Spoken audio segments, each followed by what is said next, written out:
بسم الله الرحمن الرحيم. magacaygu waa Fahmi Cabdisalaam Shaarusaad. halkan waxaan ku qabanayaa tix la yiraahdo dheef. haddii gabay wax dheef leeyaho dhagal la siinayo dhaaxay abwaanadu murtida sama ku dheeheene dhaaxay dhibaatada jirtiyo dhirifka sheegeene dhaaxay wanaag aan dhammaan dhiiri galiyeene dhaaxay inaan diidinaa naga dhagoogeene aniguna dhigoodan hoo waan dhigdhigayaaye idhageysta caawana tix baan idinku dheerayne war dhirtaba haddaan dhibicda roob dhab ugu hooreynin dalaal iyo iftiin lagu farxiyo dhaayin ma lahaato dalaal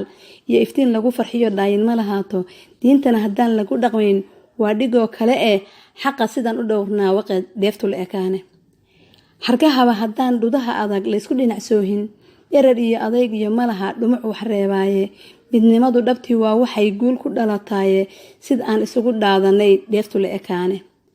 halka dhaanka loo rarahayaa waa dhul dabadiise dabadana waxaa lagu yaqaan dheerar iyo oone